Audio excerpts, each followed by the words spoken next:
Verdivic units on display at the corner of East Franklin and Riverside Avenue in Minneapolis. Woodland Stoves and Fireplaces, out of the ordinary products and services. With your AM 950 weather, I'm Brett Johnson. Look for sunny skies today with a high near 57, tonight cloudy with a low around 48, and Thursday a chance for rain with a high around 65.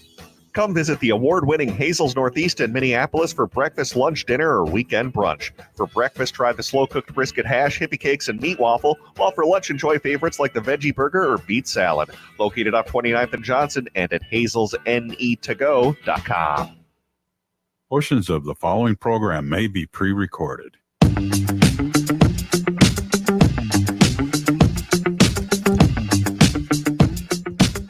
AM 950, the progressive voice of Minnesota, is the Matt McNeil Show for your Wednesday. Good to be with you. Matt and Patrick here today.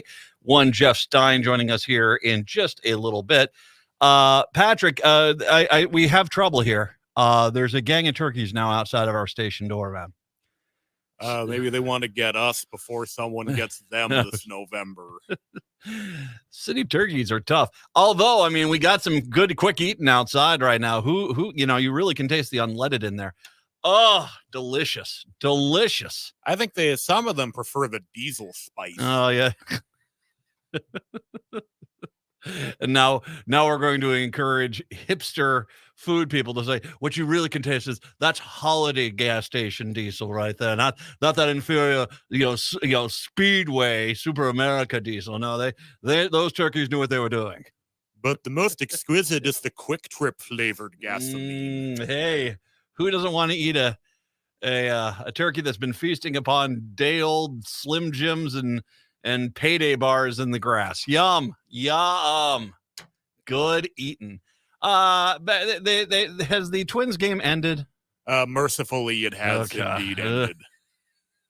Kenta Maeda is not good this year. I don't know. I like Kenta Maeda, but he's kind of one of these things is not like the other on that pitching staff right now. Yeah, I think they kind of maybe should find another way to get him some. He's coming off, of course, a major arm surgery, so I think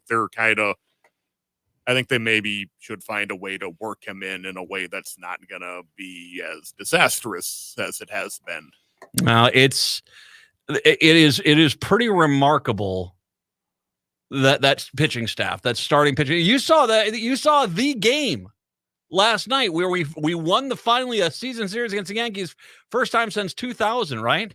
Yep, 2001. So they really have four pretty good starters in the rotation right now. My son was born October of 2021, which means, and considering that was after the Twin season was over, this is the first time in his life that the Twins have actually beat the Yankees in a season series. The first time he turns 22 coming up here. Unbelievable. That is wild. Isn't that crazy? Don't worry though, but the Yankee apologists, I was listening to a little bit of the MLB network thing earlier today, and it's one thing to beat them in a season series, but the Yankees are clearly going to beat them badly in the playoffs again. That's just going to be a given. Like, well, thanks for the vote of confidence. I know where you got a lot of audience in New York who are Yankees fans, but my God. We can say so long to the Timberwolves. Do you think my evaluation is right? My evaluation was I know Cat was injured, but I think they held Cat out too long because they wanted him fresh for the playoffs. And the problem was that they were not able to get a fluidity on that team with him prior to the playoffs. And they looked disjointed. And the fact that Rudy Gobert is basically locker room poison. I mean, those are the two things I noticed. Yeah, I can't say either way about that, but you kind of have your three main players are kind of all operating in their own individual orbits, and that's kind of not good for a successful Ant and Cat, though, do operate a little bit better than Gobert does. And I will say that. Yeah. They play better. They play nicer together than Gobert. Yeah, I don't know what they're going to do there. And, of course, then the Wild lost 4-0 last night. The loss of Eriksson Ek is really killing us. And, you know, I said this when the playoffs began for the NBA and the NHL. I said, don't worry, our teams will be done by May 1st. And right now, I just don't have any faith in the Wild will turn it around. They might win at home in an overtime plucky thing, but then they'll play it down in Dallas and they'll get destroyed. really Dallas has across the board been the better team. It's just as simple as that. It's the game one, the Wild needed a lucky bounce. It was just Dallas was throwing the kitchen sink at them to win the game, and the Wild got a lucky bounce. I just want to bring all this up. Why am I bringing this up? Because I think we've learned brand new stadiums get you championships. I think we can. No one can argue with that anymore. Can I think it's well proven science. Science, I say. Stadiums get you championships. Yep. 952-946-6205. 952-946-6205 is the phone number. I've got a few things I want to mention here, but one of the things that I want to bring up today, it has to do with downtown. And downtown, when was the last time you were downtown, Patrick, during the day in a weekday? I think that was last fall. Last fall. How busy was it? It seemed like I couldn't find parking very easily. I ended up in a ramp, and because I even commented to myself, I'm like, yeah, there's sure nobody down here. Mm-hmm. But there ended up being was there. I know that the skyways, as far as businesses, are relatively empty, but Nick Halter from Axios Twin Cities, he posted some pictures today, about 2 hours ago, of massive lines of people trying to get food in the downtown. And basically, that there's more people downtown, and it's in Halter himself says the traffic anywhere near what it was in 2019. No, but I would bet more than 50% of the Skyway restaurants are closed, and so there's a lot less competition. Of course, there's always going to be that person who screams, I was down there for 197 hours and I didn't see one single person. It was a ghost town. And by the way, even though I didn't see a single person, it was gunfire constantly. Yeah, okay. We get it, suburban, tertiary suburban person who is terrified of going anywhere inside the 494, 694 loop. You're scared. We get it. But here's the thing, and someone came up to Nick and said, okay, it's Wednesday. That's the problem. I mean, don't look at Wednesday because there's a lot of businesses that demand their people come in on Wednesday. Here's the problem with that. Yesterday, I had a friend send me a picture of downtown Minneapolis. They took it in the IDS Tower. They took it, I guess the best way to describe it would be facing westbound across the IDS court. The entire court below that was packed with people, and not, as, I know what kind of people they were about. Homeless people. No, business people. There are business people there having lunch, doing that sort of thing. And the thing which really actually I was kind of stunned by was you could see kind of the skyway that came off the old Macy's building. I think it's Dayton Corner or whatever they call it now, but it was a skyway that comes into the IDS via where the Macy's used to be. And I swear the picture I saw, it looked as busy as I'd ever seen it. And I said, wait a second, this looks really busy down there. This was on Tuesday, not Wednesday, which once again, haters going to hate. Heaven forbid Minneapolis recover. Heaven forbid your scared little pathetic caboose basically ever come into the city and see that maybe the narratives that you're getting from right-wingers talking about ghost town, nightmare, war zones things is not true. Heaven forbid we get in the way of that, you jackasses. Hey, no, but the reality is that this was kind of shocking. I'm like, wow, that looks busy. The clarification that the friend of mine said, she said, it was indeed busier that Tuesday than they'd seen in 3 years since the pandemic, but still was probably about, maybe a little more than half of what it used to be pre-pandemic. But still, I don't know what's going to happen with the modern workforce. It is interesting how many people I'm 54. We have a lot of friends through school, kids, sports, stuff like that, who are basically in the ages of the high 30s into the 60s. And particularly the people who are younger than us, who are somewhat experienced, 10 plus years in the workforce. They're all saying the same thing, is that they will not take a job that requires them 5 days a week to be in the office. That we have learned that one of the things that, whether this was something the employment sector liked or didn't like, we have learned that you can actually have a workforce work remotely and you still can be somewhat profitable. Gosh,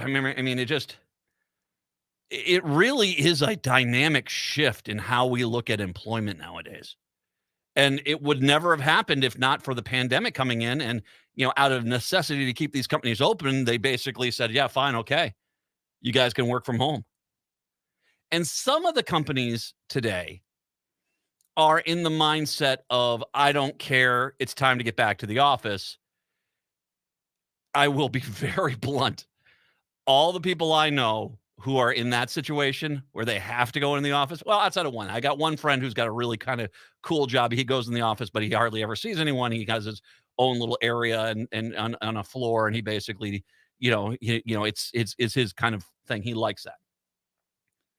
But pretty much every other person I know that has to work 5 days a week downtown or at the office, regardless where that office is relatively unhappy in the job. And it is kind of remarkable that you get this idea where this is a fluid thing. It's changing. On one side of me, I really would love to see the Skyway get back to its glory, but it's been going downhill for a long time. I remember when you used to go to the Skyway and you'd be able to walk, and all these stores and all these shops and clothing, and it was basically a glorified mall in the second story of the entire downtown. I remember I would take my kids downtown into the Skyway because if you never did, it's incredibly cool. And by the way, funny story, never once had a gun threat flash in my face, never had to dodge gunfire. Nothing like that. No, I took the kids downtown all the time because the Skyway is cool, man. The kids love the Skyway. We would go down there and you could go all the way up even to the Soo Line building and up north of Washington and see the buildings up there. And there was a lot of stores there. I know a lot of those are gone. So I don't know.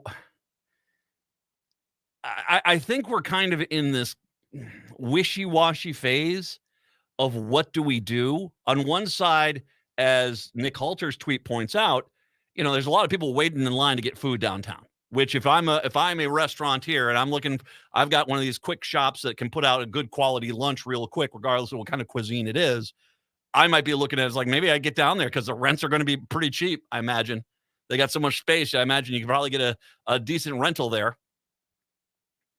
But at the same time, I think there are some of these people that do own restaurants and some of these auxiliary businesses, cleaners and florists and stuff, that might be waiting to see if, does business really come back? Because once again, you have a workforce who seems to be fairly reluctant to the idea of the 5-day work week going back to the office.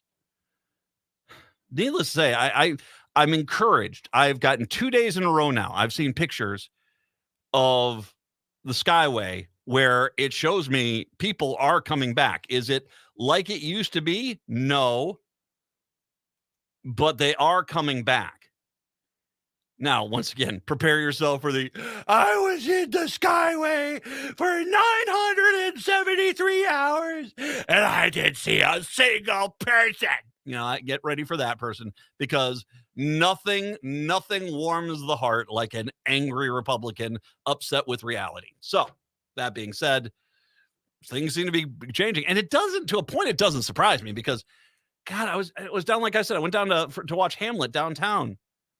It was insane how busy downtown Minneapolis was on a Saturday. It was there are so many people downtown right now. Workers who quit their jobs during the Great Resignation found much higher wages with their new employer, according to recently published research. Minnesota workers who switched jobs saw their pay increase more than inflation, according to research by the state's Department of Employment and Economic Development. That was especially true with young people, lower income workers, and people of color. Even workers in those cohorts who didn't switch jobs saw their real wages increase, though not as much. Job switchers saw their wages increase 5.4% on average, adjusted for inflation. Average wages for workers who stayed but put declined by 1.9%, adjusted for inflation. The recovery for the pandemic recession lifted some boats, and it was boats that needed it most. That's a good thing for wage equity. The concerning trend is that while younger job switchers are getting their big pay increases, older workers who stayed in their jobs saw their real wages decline, which is not the case before inflation started skyrocketing. Now, I will say this. There's a lot of businesses who basically said, and when you look at the, 1 point decline, 1.9%, that's basically in line with not factoring in inflation on the wages. So you could have 2 years where you didn't factor in inflation on wages, and henceforth that would account for that 1.9%. But a lot of places I know, people, like I said, people that have jobs, they said, we're not going to raise your wages, but we'll allow you to work from home for 3 days a week. And a lot of people jumped at that. So it's hard to say. On one side, yeah, you can look at that, the wages, but if the turn was voluntarily staying there because you got more freedom with your work schedule, then is that really a loss? And frankly, considering how much money you probably just saved in gas and buying lunch out, you probably ended up on top anyway. The concerning trend is that while younger job switchers were getting pay increases, older workers stayed at their jobs, saw wages decline. Declining real wages for older workers is leading to early retirements, further constraining the state's workforce. Employers need to do more to keep those experienced employees, she said, incentivizing them to stick around. Don't cut them off from promotions or training opportunities. The Minnesota side of it actually was less than the average, I think, nationwide. So one thing to keep in mind there. I hope there was a cookie store. I don't know does anyone know if it's still open? There was a cookie store in the Skyway just south, I think, of the Sioux Line building. Is that still there? I got to believe it's probably not. But if it's there, we're doing a field trip. All right. We're all going to do a field trip one day because they had good cookies, man. When I found that cookie shop and I take the kids downtown in the Skyway, it was kind of like, oh, Dad, when are we going back to the Skyway? We got to go get cookies. I was like, you think I'm arguing? Not in the least bit. 952-946-6205. 952-946-6205. We'll take a break. Come on back. It's the Matt McNeil Show right here on AM 950.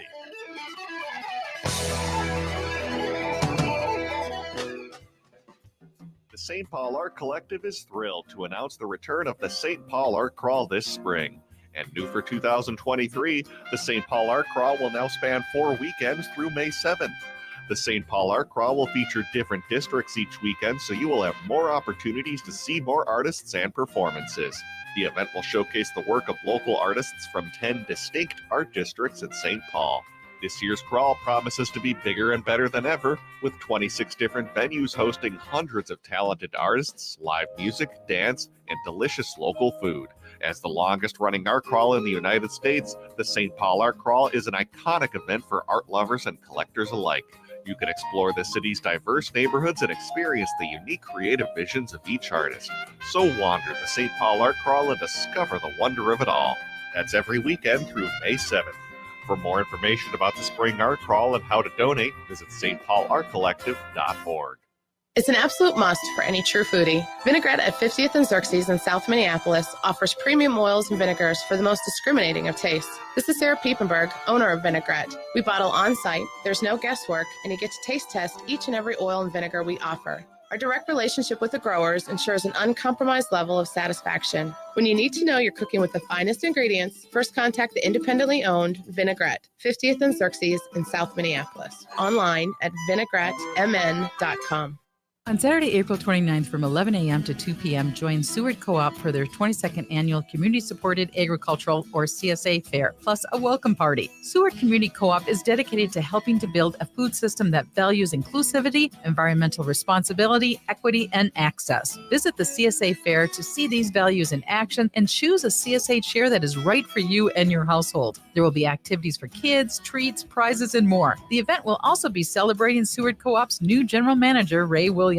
In addition, Seward Co-op looks forward to offering community members a chance to engage in the future of the creamery building by bringing them into the conversation about how the space can serve the community. Learn about a variety of different CSAs which offer vegetables, fruit, meat, cheese, bread, mushrooms, and add-ons like honey, maple syrup, eggs, and flowers. Others allow CSA chairs to be customized to fit your needs, such as half shares and weekly purchase options. Go to seward.coop/events for more information. Say you miss me, say you wanna kiss me. I liked it better when you improvised a story we had. AM 950, the progressive voice of Minnesota. It's the Matt McNeil Show. Stein here in about a little less than 10 minutes here. I did want to briefly mention a story I haven't talked about this week. Kind of broke earlier this week, but still wanted to make sure I just put a few 2 cents in on this one. And that was the release of Kim Potter, released from prison Monday, residing in Wisconsin nearly 2 years after fatally shooting Dante Wright during a traffic stop in Brooklyn Center. She was released at 4 a.m., ending her 16 months in prison as part of a 2-year sentence. Potter is now serving a balance of her whole term on supervised release. Her sentence from Hennepin County District Judge Regina Chu was significantly below the state guidelines on that. I mean, and we talked about that extensively when she was sentenced.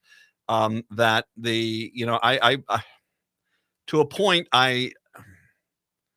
first of all, I've said this from the get-go. To a point, I have no doubt that this was an accident. That Kim Potter did not mean to kill Dante Wright. I don't think that was the end goal there. That being said, accidents, if they do happen, still have to have consequences. I believe I said I would have given her a minimum of 3 years in prison. They went less than that. I can completely understand Dante Wright's family feeling like this was a blink of an eye, and now she's at home and, you know, she's got Netflix and DoorDash, and she basically is, while Dante Wright is gone. And is that really a fairness thing? You know, you can't,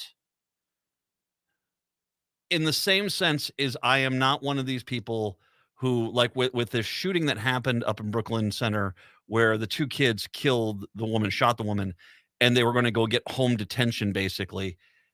Juvie and then home detention. And I said, you've got to have consequences. And I'm not one of these people that says lock these kids up for life. But if you murder someone, you have to have some more consequences than just, or do you pinky swear not to do it again? And that kind of felt like that's where Moriarty was going with that. And I know I'm probably just making a lot of people in Moriarty's office upset. And, well, it was more than that. So, not really. No, it didn't seem like it. It seemed like juvie for a year and a half and then home for DoorDash and Netflix. So that seemed to me not exactly a equitable punishment. That being said, I don't think Kim Potter needed to go to jail for 60 years.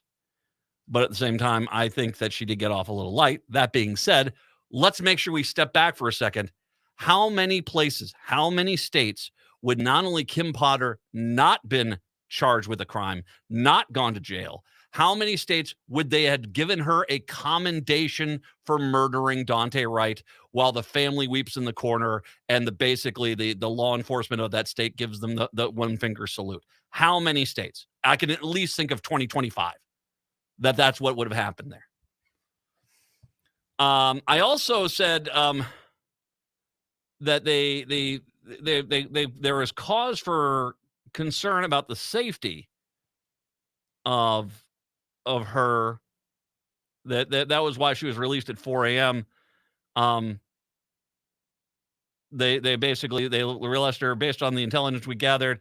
We released Potter at a time we felt was safest for her and everyone at the correctional facility. Potter left the prison without any protesters, the right family members present. Is that really your job? Can I ask that? Because it sure seems like you really, really, really, really, really, really, really went out of your way to make sure that she got a preferential treatment that I'm pretty sure you don't give to everybody else. So I'm a little bugged about that. Don't get me wrong. I don't think you throw her into a crowd of angry people, but at the same time, they clearly went out of their way to make sure that she wasn't even minorly inconvenienced with having to face the fact that as she's now camped out in Wisconsin, doesn't have to deal with the Wright family, which, frankly, is, they have a reason to be a little upset with you, Kim.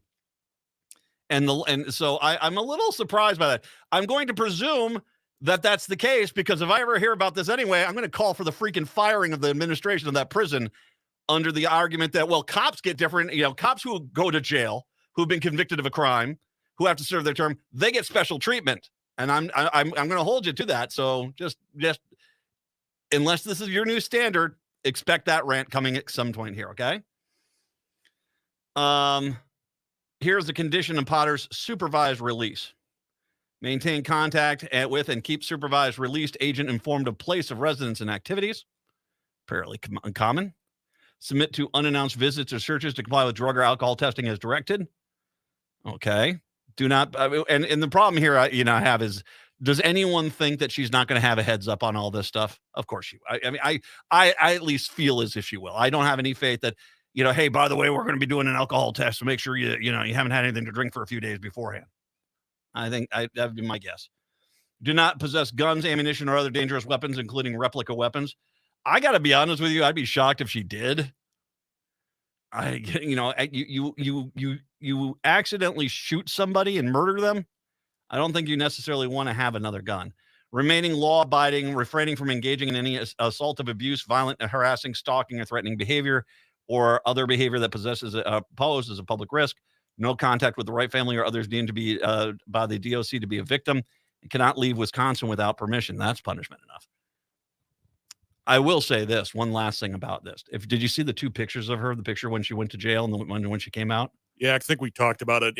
As you said, it kind of changed her in there. Yeah, she looks like she aged 40 years. And I mean, it does. Yeah. 952-946-6205. We'll take a break. Come on back. Stein, when we do return, it is the Matt McNeil Show right here on AM 950. Hi, this is Chad from AM 950. Snap Construction is arguably the most well-reviewed roofing, siding, window, and insulation contractor in the metro. Ryan is so excited about working with AM 950 and our listeners that he wants to help us grow. This is Ryan, owner of Snap Construction. I was friends with Chad long before I started marketing with him. I was a bit skeptical of radio advertising before Chad convinced us to run ads. The advertising's been so successful, we want to help the station grow. We've absolutely loved working with the listeners of AM 950, and we all know how extremely important this radio station is to the community. To help AM 950 grow, Snap Construction will be putting up proceeds to assist the station in marketing on social media. Snap Construction encourages you to follow, engage, share, and interact on the AM 950 social media platforms. Together, we can all work to ensure AM 950 continues to thrive and grow in our communities. We stand by our work with a lifetime craftsmanship guarantee. For a free estimate or more information on our financing, call 612-333-SNAP or check us out online. Consumer Reports published their 2023 Best Vehicles Report, and Toyotas from Rudy Luther Toyota dominate the list again. The Corolla Hybrid, the Corolla Cross, and the Camry all top their best value new cars categories. The Camry Hybrid, the Highlander Hybrid, the Corolla Hybrid, and RAV4 Prime all ranked as best green choices, and my personal favorite, the Toyota Sienna, also ranked in the top of its class. Toyotas are not only gorgeous, they're best buys. Test drive one today by going to Rudy Luther Toyota, 5 miles west of Minneapolis on 394. The St. Paul Art Collective is thrilled to announce the return of the St. Paul Art Crawl this spring. And new for 2023, the St. Paul Art Crawl will now span 4 weekends through May 7th.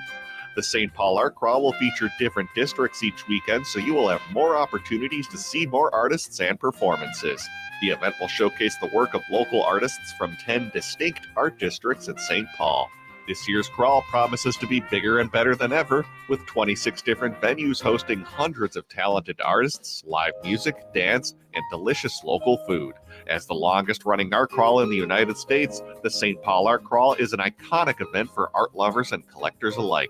You can explore the city's diverse neighborhoods and experience the unique creative visions of each artist. So wander the St. Paul Art Crawl and discover the wonder of it all. That's every weekend through May 7th. For more information about the Spring Art Crawl and how to donate, visit stpaulartcollective.org. With your AM 950 weather, I'm Brett Johnson. Look for sunny skies today with a high near 57, tonight cloudy with a low around 48, and Thursday a chance for rain with a high around 65. Spring is on the way and it's time to take a good look at your lawn. If there's bare spots or brown patches, Natural Lawn can help. For over 30 years, Natural Lawn has taken an environmentally friendly approach to lawn care to feed your soil without unnecessary chemicals. Beat the summer rush and visit naturallawns.com. Jeff.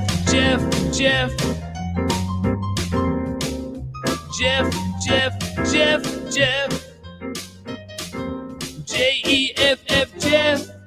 J-E-F-F, Jeff. J-E-F-F, Jeff. Jeff Stein's our national and presidential expert, noted author. You'll find his books over at Next Chapter Books, as well as totallyiowa.com, the Iowa Business Report, the Iowa Politics Report. Come to us from KXEL in Cedar Falls, Waterloo, where Jeff is currently stationed right now. Hi, Jeff.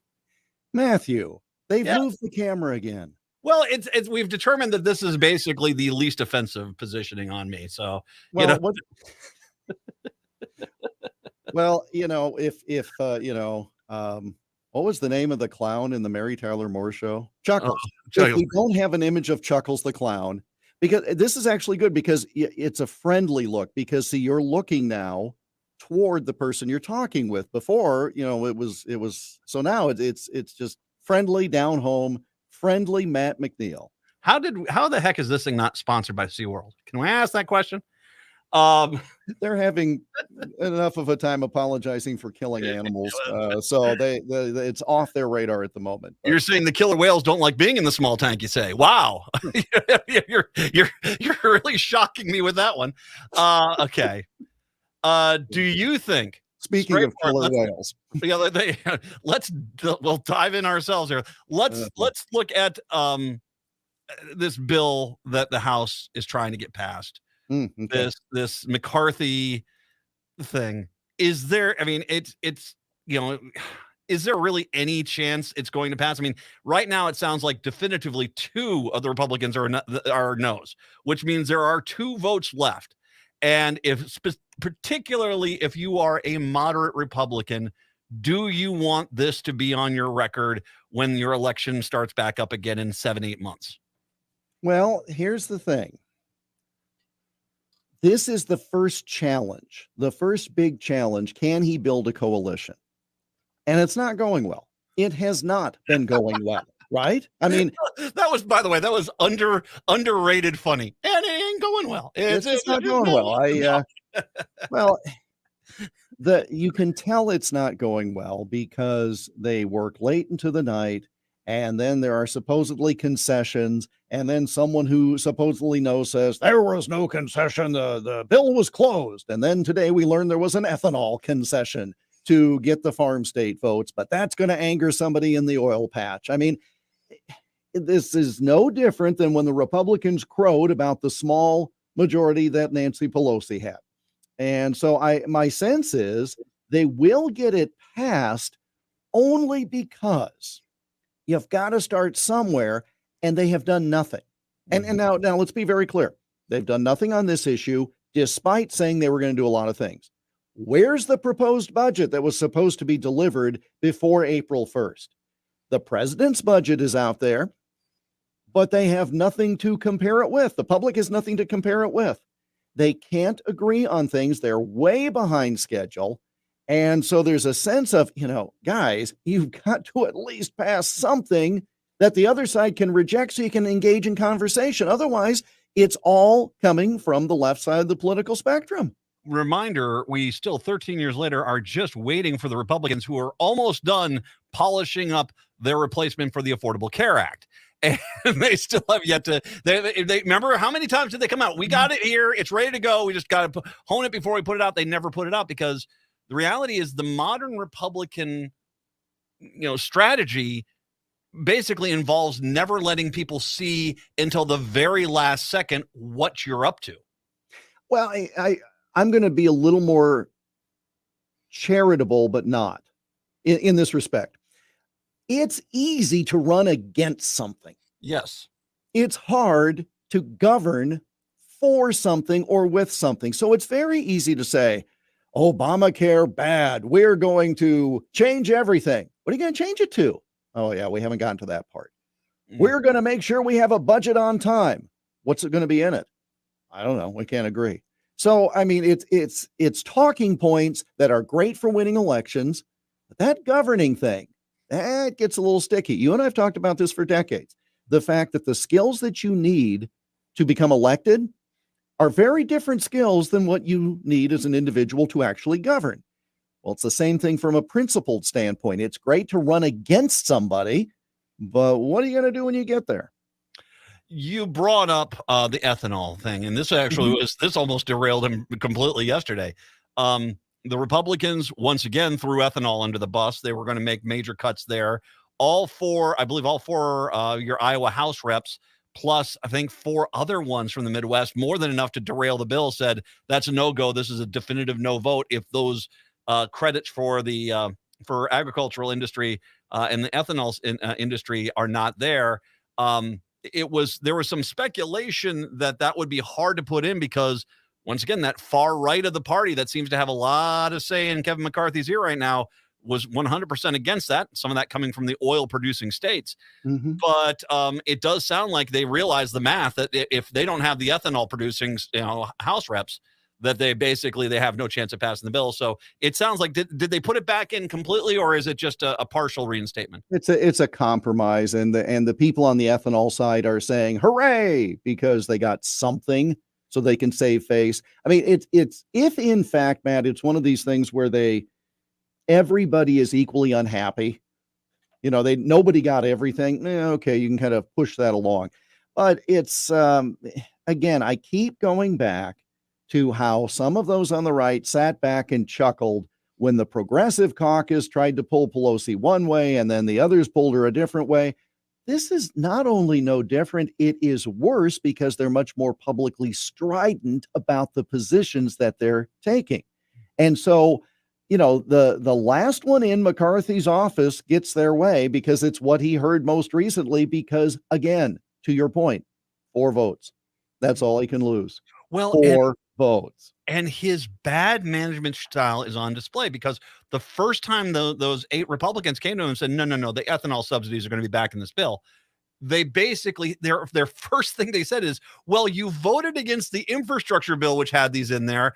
And so you were against them then. So why are you now upset? And you're like, wow, that is really taking a vote where you almost demanded people voted against the infrastructure bill and throwing it back in your own party's face, because they said if you were for kind of the argument, if you were for them, then you should have voted for the infrastructure bill. He just doesn't seem to understand and manage. And I will say this, Matt Gaetz, he basically does seem to be able to get a lot what he wants. He wanted to have the work requirement, the enhanced work requirements that were supposed to start in 26 that he said I wanted them early. They said, okay, we'll make him compromise. They'll say 2024. Gaetz said, no, he wants them immediately. So starting the day after this bill is passed, that's where they'd be in there. It seems like McCarthy's caving to them.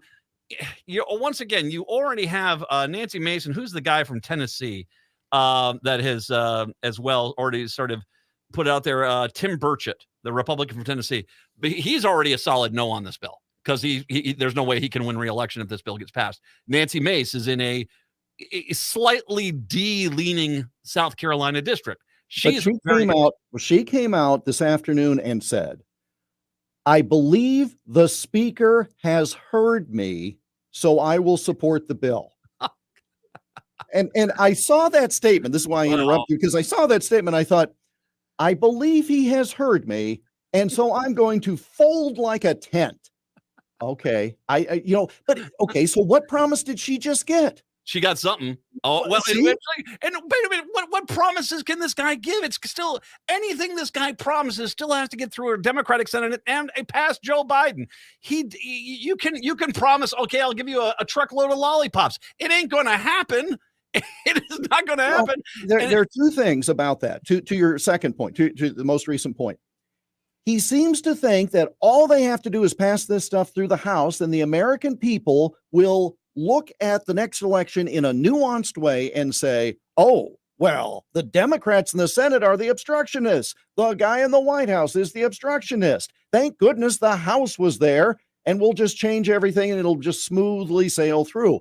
Voters are not that nuanced. They're going to sit there and say, nothing happened. They're not going to sit there and say, oh, well, our guys tried. Well, but here's the broader point, and we've talked about this.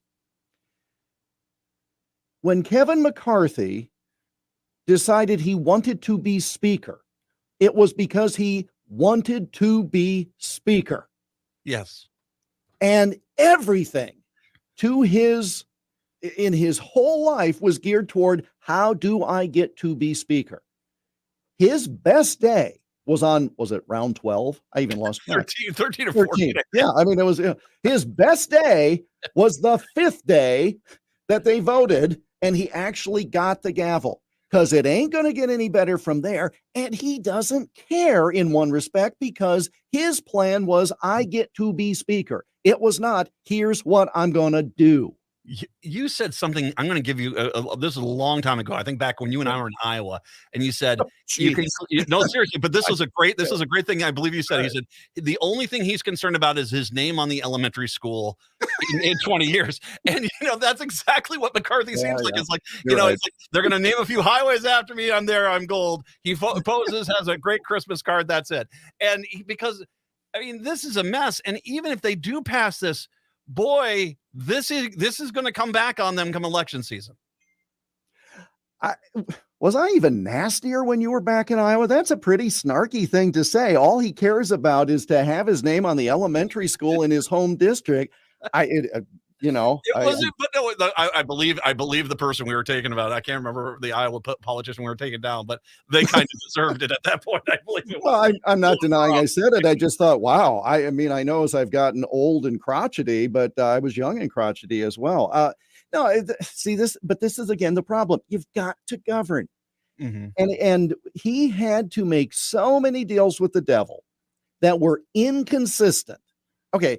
Now let's go back to round number, whatever it was, 14 on that Friday night, when those of us without lives are watching C-SPAN and seeing the deal fall apart, then seeing Gates put the team together, seeing the one guy about, headlock the other one, all of that. At what point, that's the thin tissue by which this man got the gavel, his goal. That's it. What was going to get better than that? And, governing is hard, isn't it, Matt? I mean, gee, Manetly. And so he's got this, let's say he gets this victory through the Rules Committee.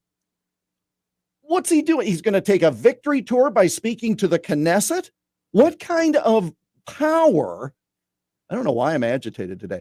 What kind of power is he going to convey as a representative of this country before the Israeli parliament? You think the people there are going to say, well, thank goodness he's on our side, or are they going to be on their phone trying to find some backstop because you can't trust this rube? They're still trying to offset Biden in Ireland. And that's really what That's really what it is. Who cares? DeSantis in Japan, there's like, you're not going to beat Biden coming out in Ireland. They loved him. By the way, speaking of that one part, okay, DeSantis in Japan. Yeah. They ask him. I tell you. Did you get those boots from one of those emoji characters? Never mind. Okay. He was a Navy SEAL. Yes. But that doesn't mean that was a snazzy Navy. I will tell you that right now. Sorry. He's gonna be in the Uncle Sam posters. It'll be Uncle Ron. He wants you, and you can wear this outfit. So he was in Japan, and they said, what do you think of the polls that show that you're behind President Trump? And he said something like, well, I'm not even a candidate, so we'll just have to see how this goes. And my reaction to that was, you're right. Every governor whose legislature is in the middle of a session goes to Japan and whatever else, South Korea. I mean, of course, every Republican governor is going to abandon their legislature to take a world junket but he's not a candidate. Come Yeah. on. One last thing I want to ask you. Yes, sir. And this has to do specifically with Iowa and Iowa Republicans. Okay. Trump, double-crossed the ethanol producers back when he was office. Now you have another bill where basically the second that the Republican Party on a national level they're gutting ethanol protections out of there. I was just reading yesterday, I talked about an ag report that talked about the impact of Trump's tariffs and the retaliatory tariffs by China on the American agriculture sector. Iowa lost over $1 billion worth of soybeans trade. They lost over $200 million worth of pork trade. On top of it, there's a lot of Iowa farmers who like the food assistance program SNAP because it gets their product into hungry people's mouths, which is a good thing. Farmers get paid, hungry people eat. Good. A lot of farmers are behind this. At what point do the Republicans in Iowa realize that when it comes to Iowa issues, which these are all core Iowa issues, the Republican Party just doesn't seem to be on their side right now? Here's how we're going to find that out. And it's not with the members of Congress. It was interesting, by the way, after, middle of the night, one of the representatives, the one from Western Iowa, Randy Feenstra by name, second-term congressman, he was asked about the ethanol subsidies being gone, and he, usually a very talkative, gregarious guy, nothing, just kept walking. And so it's like, okay, that's not going to be good. Well, apparently now they're back in, and so everybody takes a victory lap. Here's the big issue in the state of Iowa. Carbon capture pipelines. Because in order for the ethanol industry to be successful, they have to have government subsidies. The Democrats in Congress passed incentives, but only if you have the carbon capture technology. I'm shorthanding it, but instead of releasing into the air, you have to draw it down, send it on the pipeline, out you go. So you've got all these pipeline companies that want to do business in Iowa, not terribly popular with voters. They are popular with the big Republican donors. And so there were pieces of legislation to limit these carbon pipelines. And you've got the ethanol industry saying you're going to lose, gazillions of dollars and jobs are going away. And the fight then with the public is they're saying, it's quality of life. I don't want that stuff. So if you see the Republicans who are controlling the state capitol let any bill restricting pipelines just kind of die on the vine, there's your answer. They will do anything in order to keep the industry alive. And when you're reliant upon the federal government in credits, and that can change in a moment, what's that mean for the industry? I'm not against the industry. I'm just simply saying, can it stand on its own without the government help? Well, I'm of the mindset of, if the political party that I'm supposedly part of is basically against two of the main tent poles of my entire campaign, international markets for my ag products as well as ethanol subsidies, well, then am I really a Republican? And I think that it's something that I think that there's a reckoning coming on that. It's going to be interesting to see what happens, because this continues and they keep thumbing their nose at the ethanol industry. How long before the Republicans in that state take a step back and saying, okay, who's on our side here? And so that's a fair point. Very fair point. Let's take a break. Come on back. Biden announces re-election. We'll talk about that. 952-946-6205, 952-946-6205. Jeff Stein joining us on a Wednesday. It's the Matt McNeil Show right here on AM 950. Hey, Twin Cities, Latunji with Latunji's Palette Bakery and Cafe, located at 1400 Park Avenue South in the Elliott Park community. We invite you to discover the best peach cobbler, coffee, soups, salads, and sandwiches in the Twin Cities. And also, you can find my delectable treats at North Market Grocery Store, Annex Farmers Market, Plant-Based Pop-Up, Bobby and Steve's, Handsome Hog, and our website, latunjispalette.com. That's latunjispalette.com. Up your game both personally and professionally. The Dare to Be Great event is on May 20th at the Parkview Event Center at the Mall of America. It features two nationally known speakers, Jack Canfield, founder of the Chicken Soup for the Soul series, and Michael Vukovic, author of The Mind, the Muscle, the Miracle. General admission tickets are $197 and VIP tickets are $297 and include lots of fun bonuses. Don't miss this amazing opportunity to learn from two gifted speakers and move your life from good to great. Get your tickets and details at outrageoussuccess.com. That's outrageoussuccess.com. On Saturday, April 29th from 11 a.m. to 2 p.m., join Seward Co-op for their 22nd annual Community-Supported Agricultural or CSA Fair, plus a welcome party. Seward Community Co-op is dedicated to helping to build a food system that values inclusivity, environmental responsibility, equity, and access. Visit the CSA Fair to see these values in action and choose a CSA chair that is right for you and your household. There will be activities for kids, treats, prizes, and more. The event will also be celebrating Seward Co-op's new general manager, Ray Williams. In addition, Seward Co-op looks forward to offering community members a chance to engage in the future of the creamery building by bringing them into the conversation about how the space can serve the community. Learn about a variety of different CSAs which offer vegetables, fruit, meat, cheese, bread, mushrooms, and add-ons like honey, maple syrup, eggs, and flowers. Others allow CSA chairs to be customized to fit your needs, such as half shares and weekly purchase options. Go to seward.coop/events for more information. AM 950, the progressive voice of Minnesota. It's the Matt McNeil Show. Jeff Stein joining us talking politics. Jeff, I should say Joe Biden announced his reelection campaign this week, and he is going to run for another term in office. Definitely, the age question is not going to go away. He'll be 86 if he does so, when he leaves office, if he serves a second term. The reality is, though, I thought he had a pretty decent rollout of his campaign, followed by a really bizarre AI produced campaign ad for the Republicans, which I don't know if that's really the way you want to go with it. I'm not surprised. I mean, the guy has had quite a few successes and been able to, in a day and age where you're not supposed to be able to do anything with a divided government, he's been able to do that. How do you not run for re-election? You've wanted this job your entire life. And I'm not being funny. I am just saying he has sought this. He now has it. And in his mind, the best chance for the country is to continue his policies. How do you not go forward? When was the last time we had a president that was it Polk was the last time we had a president that didn't want to run again? Oh boy, you got me on that because I have not studied that. He vowed that he would only be a one-term president. Okay. I think, well, if you're talking, I think Garfield only wanted to be one, but he got shot while he was in office, so he didn't fill his term.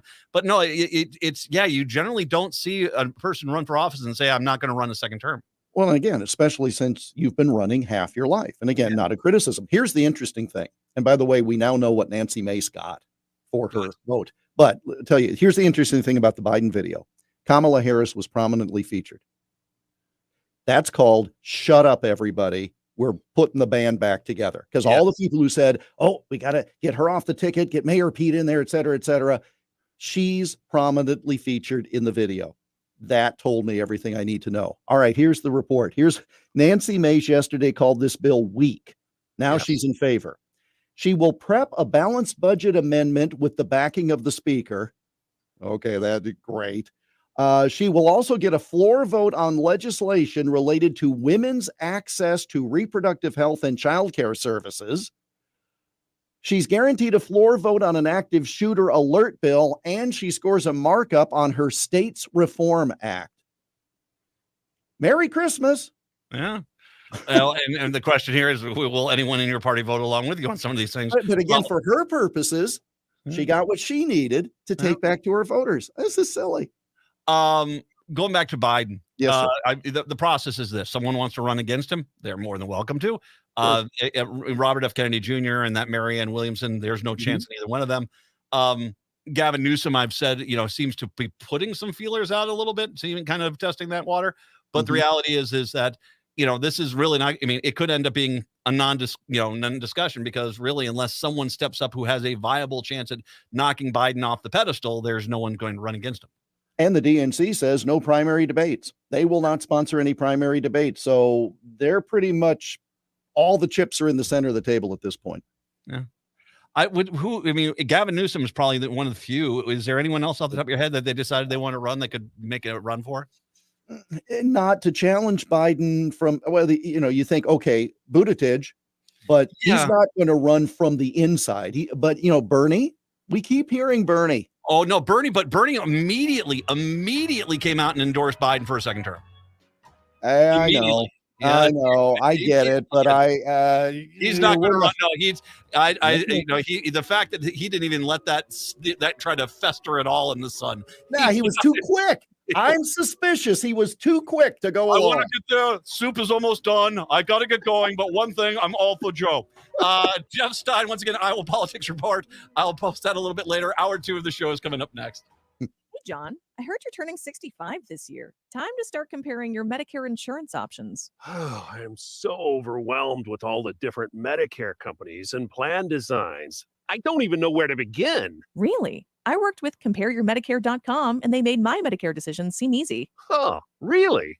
Well, what do they do? Compareyourmedicare.com represents several of the top Medicare insurance companies in Minnesota. A local licensed agent will help you compare Medicare plans to determine which products best meet your needs and budget. Wow, that sounds a lot easier than going to a bunch of different Medicare seminars on my own. Way easier. Just go to compareyourmedicare.com and request a free, no-obligation review. You can even schedule a virtual consultation from the comfort of your own home. Hi, this is Jared with compareyourmedicare.com. We pride ourselves in serving our community's Medicare needs. Whether you're planning to retire early or work past age 65, we can guide you through how and when to apply for Medicare. Go to compareyourmedicare.com to schedule a consultation. Hey, Minnesota, it's your favorite sexy liberal. Join me and my fellow cohorts in liberal justice weekdays from 8 to 11 on AM 950 KTNF, St. Louis Park, Minneapolis, St. Paul, the progressive voice of Minnesota.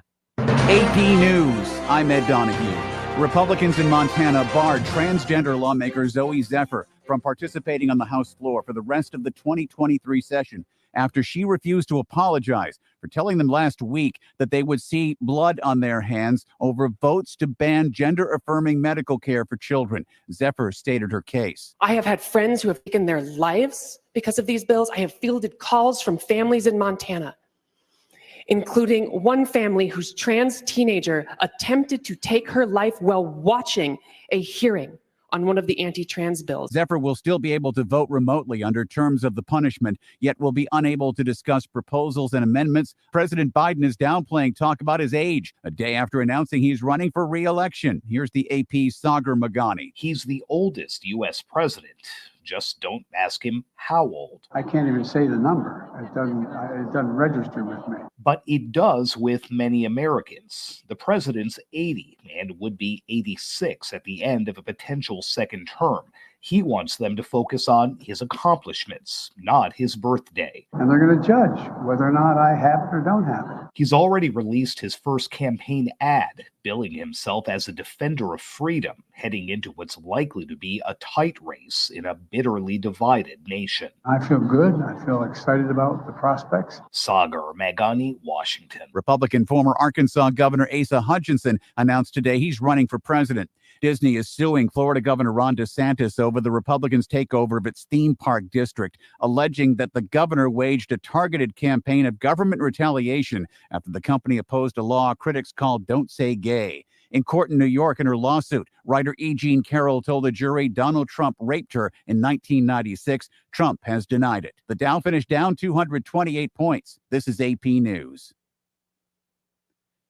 Paid for by Christian Care Ministry. Let's see, if something costs less, but people are happier with it, that sounds like something to look into, and that's MediShare. Maybe you've heard switching to MediShare to pay for healthcare can save the typical family $500 a month, and that's huge, but it's also true that people are way more satisfied after making the switch, too. The customer satisfaction rate for MediShare is double that of the typical health insurance plan. MediShare works. It's been around for more than a quarter century, and members have shared more than $3 billion of each other's bills.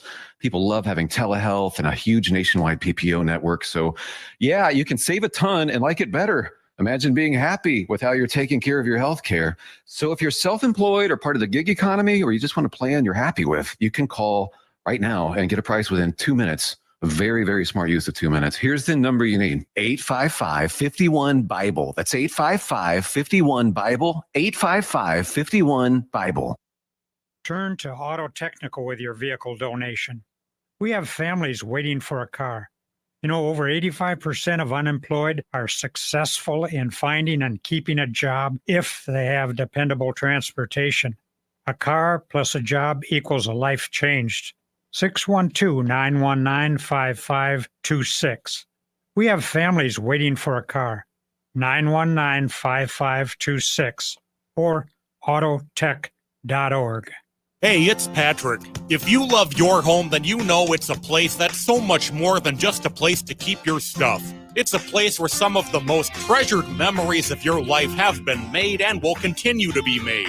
If you love your home, then you know there is only one carpet cleaning company to trust with your carpet, tile, and upholstery and your air duct cleaning, and that's My Cleaning Heroes at Zero Res. If you haven't tried out Zero Res or it's been months since your last deep clean, then now is the time to call and take advantage of the spring flash sale and get a free hallway with any of our carpet cleaning packages with 3-room Zero Resified starting at just $129. Don't wait for the weather. Book now to beat the rush. Call Zero Res right now, 952-ZERO-RES, or go online to ZeroResMinnesota.com and say you want the AM 950 special. Zero Res, backward or forward, spells the same. With your AM 950 weather, I'm Brett Johnson. Look for sunny skies today with a high near 57. Tonight, cloudy with a low around 48. And Thursday, a chance for rain with a high around 65. Come visit the award-winning Hazel's Northeast in Minneapolis for breakfast, lunch, dinner, or weekend brunch. For breakfast, try the slow-cooked brisket hash, hippie cakes, and meat waffle, while for lunch, enjoy favorites like the veggie burger or beet salad. Located off 29th and Johnson and at hazelsnetogo.com. Portions of the following program may be pre-recorded. Hour number 2 of the show on your Wednesday, 952-946-6205. 952-946-6205 is the phone number. We once again, we'll have Jeff Stein up there for your perusing pleasure here before too long. I'm not sure when the vote is going to happen in the House in regards to this this bill, but once again, it is pretty disgusting. As a matter of fact, I'll get to that. I got some things I want to get to here in a little bit, talk about this bill, particularly how it's going to affect Minnesota. But Patrick, it's almost time for wedding season. When was the last time you got invited to a wedding? Anyone's wedding? Anyone? It has actually been a few years. Oh gosh, I think we had one when we had one last year. We had 2 the year before. I don't mind. I don't mind going to a wedding, of course. It's always good fun to go see what happens there. I remember when I got married, we kind of did it on our own, and we weren't looking to do a 500 seat, at the country club, with band and dancing and disco open bar. We kind of did it on the low key, and we did, as a matter of fact, we had we after the wedding, we went up to the North Shore and spent a long weekend there, and then we actually had our honeymoon later that year. We went out to New Hampshire. It was spectacular in fall, just beautiful. New Hampshire and Vermont area, just gorgeous. So I had a really good time doing that, but we did kind of at that point, and that was in '97. We're kind of pushing the rules as far as weddings go. Huffington Post has a article out on things that are now not necessarily standard within any wedding. One thing on here I'm going to add to, but I'll get to their list here. They say now the bride does not have to wear white. I don't really, the truth is, that considering how much wedding dresses cost, the point is it's not the dress per se. And I think doesn't Gaffigan have the great bit about it where he talks about it's like, okay, I'm going to love you, and now I'm going to have a fairy's tale, and I'm going to dress like a princess, and I'm going to drain my parents' bank account. I think that if you wearing I can completely buy that. Wearing someone's favorite dress or their favorite color dress, I think that's appropriate. I was at a wedding once where they had it was Valentine's and the wedding dress was red. And I said, is this like an Anne Rice novel? It did seem a little bit Interview with a Vampire-esque, but if that's what you want to wear, it's your day. You don't have to live it to anyone else's expectation, especially, and let's just call it what it is, especially your parents. The bridal party should wear matching attire. That one is no longer a thing. which I don't. That one, how many friends of mine have like, oh my gosh, it's this key lime dress. What is she thinking? And they have to go buy a dress and do that. Oh, just tell them wear something nice, like, pretty. And I would buy that all day long. They now say wedding parties should not be divided by gender, which I think that's perfectly fine. Inclusivity across the board, change it up. Guests shouldn't wear the color black. Well, if this is an option, to get your emo friends to show up. Oh, Garth is here. Hi, Garth. Hello there. The Dark Lord has summoned me here. If you want to wear black, knock yourself out. I mean, you can look like Winona Ryder in oh God, what's the movie I'm thinking of? Beetlejuice. You want to look like that, knock yourself out. The bride's parents should pay for the wedding. Now, I can tell you right now, I'm biased. I've got 2 kids. Absolutely agree with this one. 2 daughters. I got 3 kids, but 2 daughters. Hey, I'm perfectly fine with that one. That's absolutely, I'm perfectly cool with that.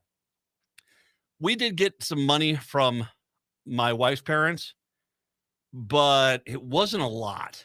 And we kind of did things on the cheap anyway. We didn't want to be in debt for a few years just off the wedding alone.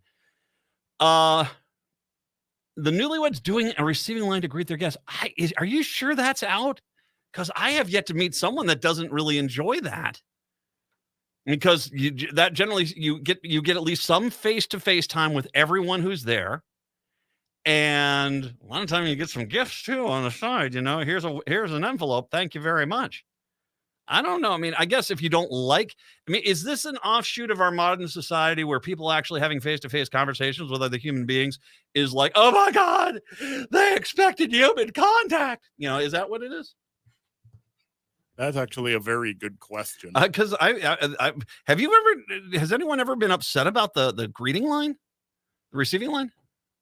I don't think I've ever seen anything like that. No. I always enjoy it. I've always enjoyed it and I don't know too many people that have disliked it. So, the couple doing the bouquet or the garter toss at the reception, unless it's the dude during the garter toss. Now that is quality. I'm wearing them right now. Comfortable, keep the legs warm. You know what I mean? I'll be tossing my garter a little bit later on in the show. It is an antiquated trope. So I'm not exactly, surprised by that one. Guests should wait for the newlyweds to leave the reception before they leave the reception. Well, the person has to go. I don't want to necessarily say you can't leave. Plus the fact that sometimes you go there and you go to the wedding and then you go to the reception and then you go to the second hour of the reception and then you go to the third hour of the reception. And you're like, okay, really? I've been here for 6 hours and I understand it's their day, but it's the world needs to stop. My city needs to stop and honor me. I'm the princess right now. No, I don't think too many people are bothered by that. Well, I think it also depends on who and why they're leaving. Because I had a friend who was upset about somebody who left, but that person was one of their closest friends who kind of took off for her own personal business. But if it's like the third cousin who you haven't seen in 10 years, if you want to head out early, I'm not going to be too bothered. I think that and also, by the way, when you do it that way, it does lead to a mad bum rush out of there afterwards. Because once the bride and groom do leave, does anyone really want to stick around? Sure, maybe mom and dad with a few of their friends they haven't seen for a while or some family, but for the most part, everyone's done. So I will say this, and this, please, if I may, and nothing against the tourism industry and all this stuff, stop with the freaking destination weddings. No, I get it. And for some people, and it depends on what the situation is, some people will go on out there and be able to go to a high-end resort, and they say, well, if you can get 20 people to come in here and fill up the rest of the rooms on this floor, then your room is free. And I get it. It's a way for you to get and you get an extra week. And so your honeymoon is there too. And so it's a way for you to get a vacation in a very high-end resort at a lower price. But what you're expecting then is other people to basically come on out and spend money at said resort for you. And on top of airfare, and top of rental car, I will not go. I remember years ago, gosh, probably right after I moved back to Minneapolis in 2000. I remember years ago, we got an invite, and I think it was Puerto Rico. And I went and looked at the flights, and I think at that point, even the flights were like $600. I mean, they're now $1,000 to get down to Puerto Rico or something like that. And it was just really god awful expensive. And I just sort of said, who would do this? And we didn't go. Then they got mad at us. They're like, why didn't you go to my wedding? Because it was in freaking Puerto Rico. I mean, because that's the reason why. You have it in Eden Prairie. Guess what? I'm there. Bells on, wearing my Sunday best. But Puerto Rico, I sweat when it gets to 65 degrees. You want me to go put on a suit in Puerto Rico? Dear gosh, be Hydro Man. Dear Lord, no, not happening. I get it. You can do it like I did. If you can't afford the full vacation because you're spending a lot of money on your wedding, and I can get that, then just do a quick little long weekend at a local place. There's some really cute bed and breakfast. North Shore is absolutely freaking adorable. Go up there and enjoy it. There's a lot of great lakes. There's a lot of great places across Minnesota. You can go out and spend a nice weekend and then save your money and go on a nice honeymoon later. But the destination, no. Have you ever had someone that's done a destination wedding and you're like, oh yeah, it's a destination wedding. Sure, where to? Jersey. What? Jersey, England? No, Jersey as in new. The New Jersey. Delaware? Really? Delaware? Oh God, no. I don't want to go to New Jersey even when I have to go to New Jersey. So trust me, I'm not going to vacation in New Jersey. Can you? What are you expecting? Are you going to a beach wedding? It's going to be, dude, man. You could just imagine the New Jersey guys sitting on the side of the wedding, catcalling the wedding guests as pollution sweeps in off the ocean. Yeah, I think Atlantic City doesn't exactly sound like the most fun place you could get married. No. That once again, Huffington Post putting out the original list. My plea for everyone is stop with the destination weddings and hey, if you're paying, great, but maybe that should be the rule. You want a destination wedding, that's great. Then you need to basically maybe not pay for the whole thing, but cover at least the airfare and the hotel if you want people to go down there. Then sure, I'll take vacation days and go down there.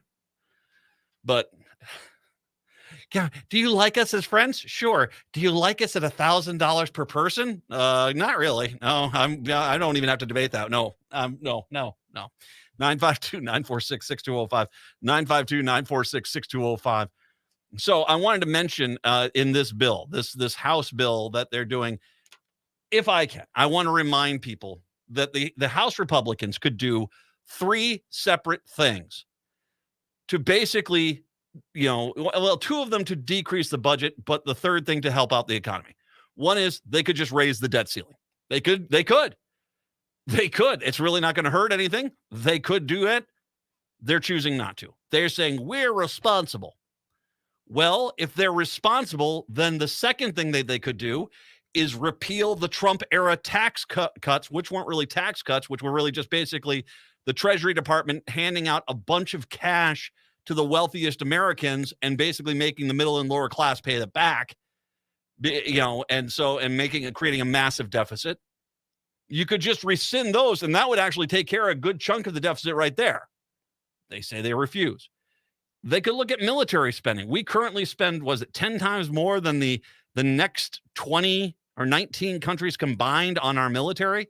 You could make a cut or two here or there if you wanted to, but they're refusing to do that. So what they have to do is they have to make massive cuts to social safety programs. But if they do them as they really want to, then no one will ever vote for them again. And I want to make sure we understand something about the modern Republican. The modern Republican wants to kill every social safety net program in America. They do. They'll say, "Oh, I'm not against." No, they're lying. The modern Republican's mentality is that they want to kill Social Security, Medicaid, Medicare, SNAP, all the food assistance benefits, housing assistance. They want to get rid of the post office. They want to get rid of any agency that helps the American people. And they will do that with they want to get rid of public education. They want to get rid of all this stuff. And they'll do all that. Take all that money, give it to about 1,000 wealthy people. And then 3 or 4 years later, when those wealthy people say, "Feed me," come back to you and say, I understand we took away all your social safety net programs, and there's a lot of poverty and stuff right now, and there's a lot of people that are dying needlessly because there's no help for them at all. People are starving in the streets. But what we're going to do is we're going to raise your taxes 25% because the wealthy people want more money. That is the modern Republican. And they can say, that's not fair. That's who you guys are. You're telling me that if faced with the option of the ability to kill every social safety net program in this country, that the Republicans wouldn't be sprinting down the aisle saying, "I'm ready to cast my vote to kill it." Of course they would. Of course they would. And they would basically go, get patted on the back, patted on the head by the wealthiest people saying, "You did a good job. Now go get us more money by taxing the poor." And they'll say, "How high?" That's your modern Republican today. They do not care about the American people. They only care about making sure 1,000 or so ultra wealthy people have as much money as possible so that when they basically have a campaign, they can get as much cash as they want to from them. When they basically retire from their political position, they can go get that cush lobbying gig for their industry. And it's not just them getting the job. It's their wife being on the board of 3 companies. It's their kid getting a entry-level $400,000 a year job at some corporation. It is incredible grift. It is incredible grift. But that is the modern Republican. And if you try to say, well, you're not nuanced, and there's no nuance. It's not like the 1980s where Republicans would sit there and say, "Oh, there are some benefits to these issues. There's some benefits to these things." Nope. The Republicans today want to get rid of every social safety net program. And after they give all that money, they're not going to give you that money back. Stupid. No, they're just going to give that money to wealthy people. You then have no social safety net programs. And then they're going to come back and say, "We have to raise your taxes because those wealthy people want more money." Because that's the modern Republican. That is who they are. They are not Christian. They are not compassionate. They are not anything outside of in it for themselves. They don't look at serving in political office as helping the American people. They don't look at it as trying to do things for everyone else. No. They look at it as an employment opportunity. And while they're in office, they're basically everything they're doing is basically a resume builder to be hired by these incredibly wealthy people to do jobs for them and get paid obscene amount of money after they're done, as a reward for basically screwing over the rest of us. That's the modern Republican. Now, I'm going to come back. I'm going to run through this bill and tell you exactly what's going to happen in Minnesota if they pass this bill. And you tell me I'm wrong. 952-946-6205, 952-946-6205. It's the Matt McNeil Show right here on AM 950. There really is no place like home. Hi, I'm Mary T. of Mary T. Home Health. When you're faced with an illness or an injury, being able to stay at home and receive care is important. Our home health offers a wide range of services, including skilled nursing, physical, occupational, and speech therapies, aides, homemakers, in-home respite care, and 24/7 live-in care. We'll work closely with your primary care provider to come up with an individualized plan for you. Learn more today at marytinc.com. Dare to be great and up your game both personally and professionally. If you're feeling stuck in a rut and unsure how to achieve your goals, then check out the Dare to be Great event on May 20th at the Parkview Event Center at the Mall of America. It features two amazing nationally known speakers to give you that extra motivation. Jack Canfield, the legendary success coach and founder of the Chicken Soup for the Soul series, will share his proven formula for success with over 100 million books sold. And Michael Vukovic, the soulful success coach and author of The Mind, the Muscle, the Miracle, will inspire and empower the audience with science, philosophy, and evolutionary wisdom. General admission tickets are $197, while VIP tickets are $297 and include a private lunch and Q&A with the speakers and discounted tickets to the Nickelodeon theme park. Don't miss this amazing opportunity to learn from two gifted speakers and move your life from good to great. That's the Dare to be Great event on Saturday, May 20th from 8 to 4 at the Parkview Event Center at the Mall of America. Tickets and details at outrageoussuccess.com. This is Gregory Rich, host of Drink in the Style and owner of Habitation Furnishing and Design. People often ask me, why habitation for my home? Well, I could give you hundreds of reasons. I could talk about the extensive collection of furnishing suppliers or our exceptionally talented design team. I could talk about service, but the truth is, habitation clients come back room after room and home after home, and that speaks volumes. Habitation, put some drama into your interiors.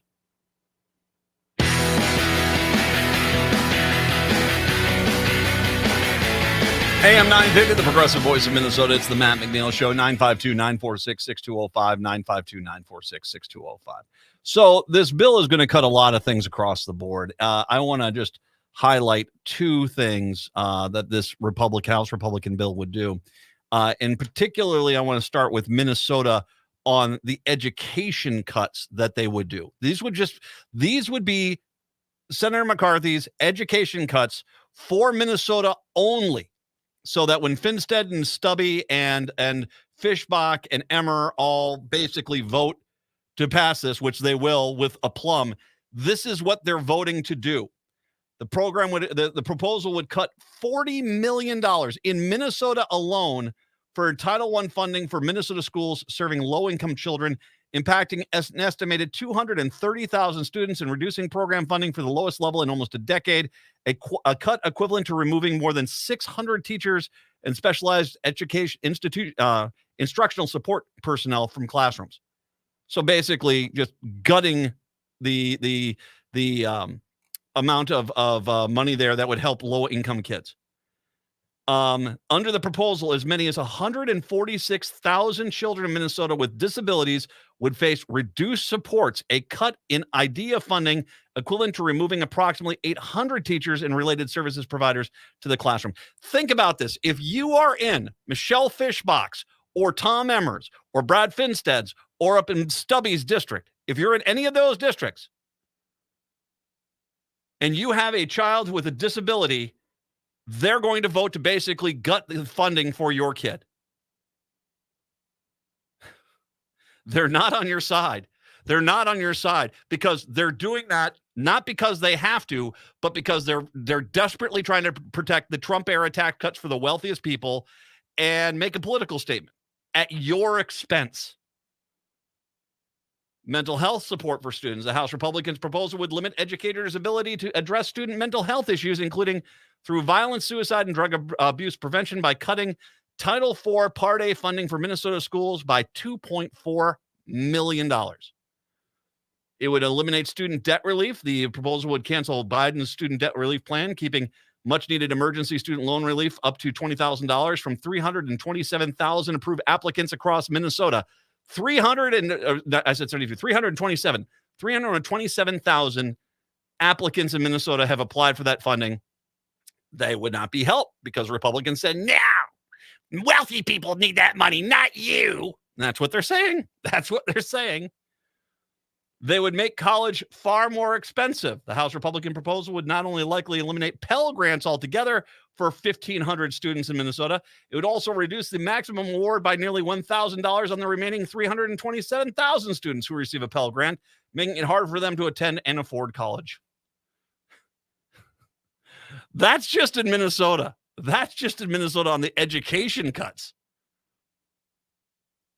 They also would go after SNAP program. The bill would expand to the additional work requirements for certain supplemental nutrition assistance program or SNAP recipients who do not have children. A idea gained traction in the bill recently introduced by Representative Dusty Johnson, a South Dakota Republican and not Christian.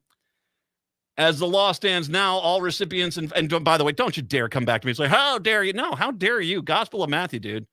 You're the guys, you're the political party that likes to throw your cross in everyone's face. You just don't like it when someone who actually has read the Bible throws it back in yours there, Dusty. As the law stands now, all recipients of federal nutrition aid ages 16 to 59 must either be looking for work, enrolled in a SNAP employment training program, or pulling in wages equivalent to 30 hours per week, the federal minimum wage. And by the way, can I just point out, we acknowledge that there are people who are making minimum wage 30 hours a week, and they still need to have food assistance. Wow. Some exceptions exist. An example for people who already have a job or physically or mentally unable or are caring for a child under the age of 6. Additional work requirements come into play for able-bodied adults age 18 to 49 who do not have dependents. They must all work for pay, attend a training program, or volunteer 80 hours a month, though some states can waive those requirements depending on unemployment figures and other factors. Those in those age range who do not meet the work requirements cannot secure an exemption, can only receive SNAP benefits, formerly called food stamps, for 3 months over a 3-year period. McCarthy's proposal aims to raise the age window to 55, beefing up work rules for a slim population of SNAP beneficiaries who are already subject to the program's baseline requirements.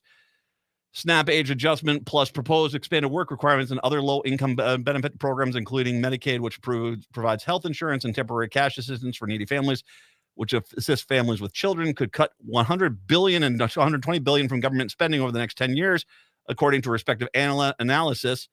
That's a tiny fraction of the $4.5 trillion McCarthy's bill is estimated to save over the next decade, according to the Moody's, though.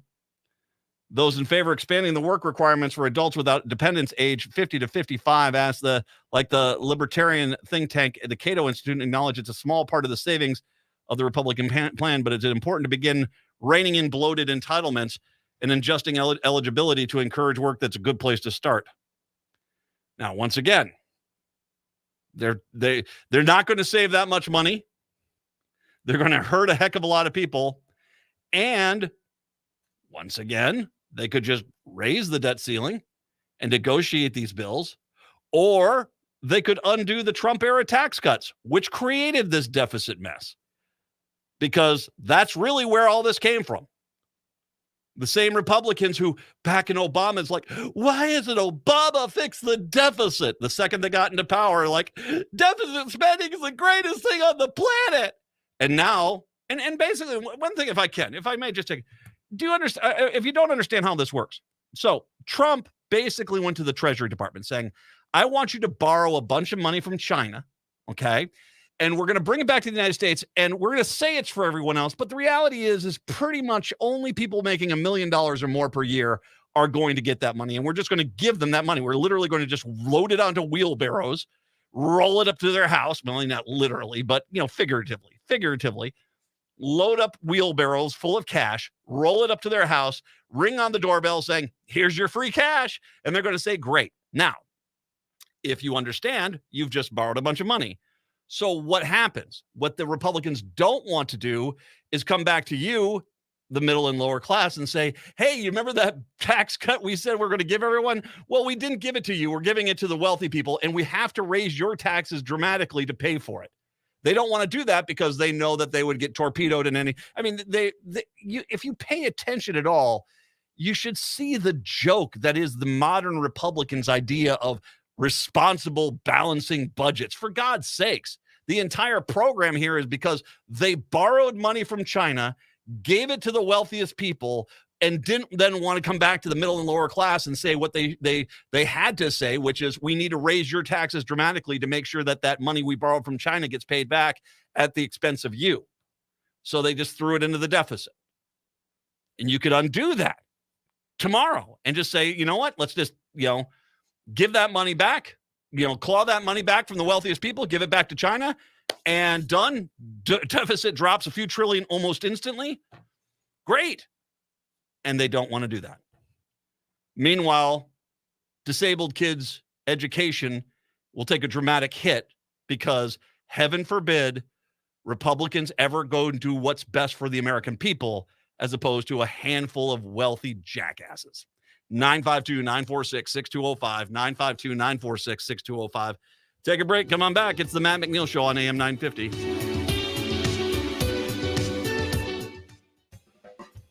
The St. Paul Art Collective is thrilled to announce the return of the St. Paul Art Crawl this spring. And new for 2023, the St. Paul Art Crawl will now span 4 weekends through May 7th. The St. Paul Art Crawl will feature different districts each weekend, so you will have more opportunities to see more artists and performances. The event will showcase the work of local artists from 10 distinct art districts in St. Paul. This year's crawl promises to be bigger and better than ever, with 26 different venues hosting hundreds of talented artists, live music, dance, and delicious local food. As the longest-running art crawl in the United States, the St. Paul Art Crawl is an iconic event for art lovers and collectors alike. You can explore the city's diverse neighborhoods and experience the unique creative visions of each artist. So wander the St. Paul Art Crawl and discover the wonder of it all. That's every weekend through May 7th. For more information about the Spring Art Crawl and how to donate, visit stpaulartcollective.org. Over 98% of people who experience sexual harassment or sexual assault in the workplace choose not to report it. Whether it's the fear of retaliation, belief that a bystander will report it, or worry about career advancement, at MJSB Employment Justice, we help employees take a stand. I'm Bree Johnson, partner at MJSB Employment Justice, a 50% women-owned law firm. If you feel unsure what to do following sexual harassment, we will be your voice to speak your truth. Be heard. You deserve better. Contact us today for a free consultation at mjsbjustice.com. Hey, it's Tom. Since 2009, All Energy Solar has been providing solar energy solutions to customers. With fully licensed electricians and installers, you can be sure that your solar installation will go smoothly. The team at All Energy Solar understands that every customer is unique. They'll take the time to survey and understand your property to find a solar solution that works for you. One of the biggest advantages of going solar is the opportunity to take advantage of the many solar incentives available. But it can often be confusing to know what you're qualified for. All Energy Solar professionals will help you find out what savings you can apply for and even help with your applications. This is especially important since many rebate programs have limited capacity and are first come, first serve. So it's important to have a professional on your side who will make sure you get every eligible rebate. Get a free no obligation assessment from All Energy Solar's commercial solar specialists by calling 800-620-3370 or visit allenergysolar.com. With your AM 950 weather, I'm Brett Johnson. Look for sunny skies today with a high near 57, tonight cloudy with a low around 48, and Thursday a chance for rain with a high around 65. Spring is on the way and it's time to take a good look at your lawn. If there's bare spots or brown patches, Natural Lawn can help. For over 30 years, Natural Lawn has taken an environmentally friendly approach to lawn care to feed your soil without unnecessary chemicals. Beat the summer rush and visit naturallawn.com.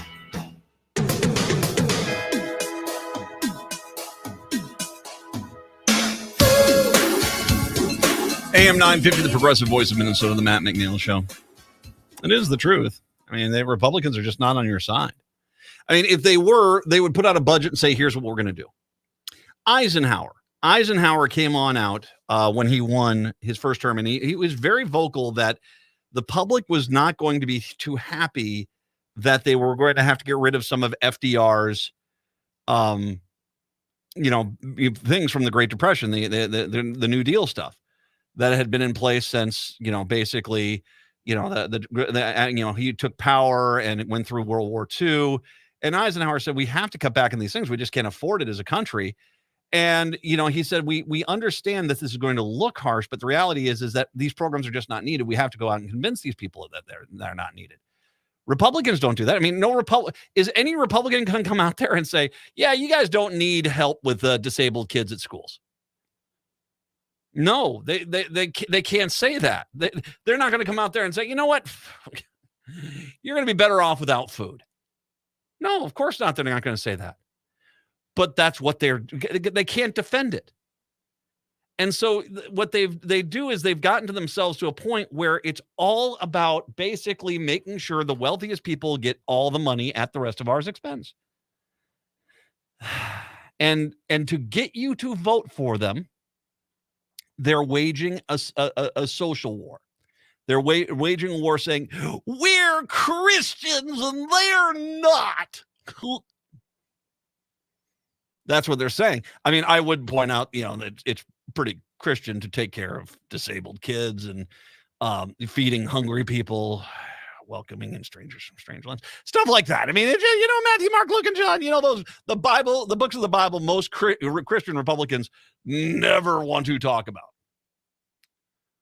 But they are so determined to try to say we're basically holding people accountable. But there's a funny, not funny, actually terrifying side effect to this. Now, I will say this is that Montana lawmakers voted today to censor Democratic State Representative Zoe Zephyr. She spoke out against proposed legislation that would ban gender-affirming care for transgender minors. Zephyr, who's the state's first transgender lawmaker, will be barred from the floor for the remainder of the legislative session. The decision to formally disapprove of her passed on a party line vote in the Republican-controlled House. Republicans have barred Zephyr from speaking on the House floor for the past week after her comments about the anti-trans bill. This is all she said. Talk about a bunch of freaking snowflakes in Montana. Oh, boo-hoo, boo-boo kitty. If you vote yes on this bill and yes on these amendments, I hope the next time there's an invocation that you bow your heads in prayer, you see the blood on your hands. Zephyr, who's the first state transgender lawmaker, said during the hearing, Republicans took immediate offense. I'm offended. Now, you're not offended about basically taking away people's rights. No, you're perfectly fine with that. But people pointing out the consequences of your bill, how dare you? You uptight bunch of jackasses in Montana. I think we should, I mean, frankly, we probably shouldn't, no one should be going to Montana. I think it's just my personal thing. I'm sure that Republicans are running out there to go shoot Bud Light cans out in Montana as fast as they can. But, I would love to go see Glacier National Park. I'm not going to go out there. I'm not going to spend, I'm not going to spend money in a state that's so determined to hate other people and thinks this is democracy. 21 Republican legislators sent out a press release calling for Zephyr to be censored. They also purposely misgendered her because they're absolute jackasses. And they're not Christian at all. House Speaker Matt Reiger didn't call for a vote to censure, instead choosing to not recognize her. Zephyr's punishment comes 2 weeks after the Tennessee Republicans retaliated against Democrats. Yeah, and basically this is their modern thing. They don't want people pointing out the evil intentions of their bills. And so they're making a mockery out of democracy by going out there and say, this is a case. Now, mind you, they're doing this because they're saying, we're protecting the kids. That's what they're saying. That's what they're saying. They're not, though. I can't just say this, though. I need to give you a little link here, and I will post this on social media. The same Republicans who are insisting that they are here to protect the kids currently are allowing an epidemic of sexual assault and sexual child abuse to happen within their own party. I'm looking at a Google Doc right now that basically keeps an updated list of all the Republicans who have been convicted or charged or guilty of either sexual misconduct or violating a child. And the current list of people on this is scrolling 1,065. Let me go back to the top of this page. Give me a second here. Yes, it really is this long. 409, 272. These are all, this is a Google Docs with just a list of Republicans who have been accused of either sexual misconduct or misconduct with a child. Number one on the hit parade, Donald Trump, accused of sexual assault by multiple women. He's accused of raping a 13-year-old girl and bragging about walking in on underage girls at a pageant. Roy Moore, accused of sexual assault and dating underage women. Jim Jordan, Republican House leader, basically ignoring sexual assault within the locker room that he was in charge of over at Ohio State. Speaker of the House, Dennis Hastert. Cobb County GOP Chairman, Joseph Daley. Howard Scott Heldreth. GOP County Commissioner, David Swartz. Republican Judge, Mark Pajanik. Activist Nicholas Morency. Republican Speaker of the House in Puerto Rico, Edison Misa Alardondo, sentenced to 10 years in prison for raping his daughter between the ages of 9 and 17. Jeez. Republican Mayor Philip Garando, serving 37 years. Republican campaign consultant Tom Sortridge. Republican racist pedophile and United States Senator Strom Thurmond had sex with a 15-year-old girl, which produced a child. Republican pastor Mike Hintz. Republican legislator Peter Dibble. Republican Congressman Donald Buzz Lukens. Republican fundraiser Richard A. Del Guando. Republican of the Year Mark Grethern.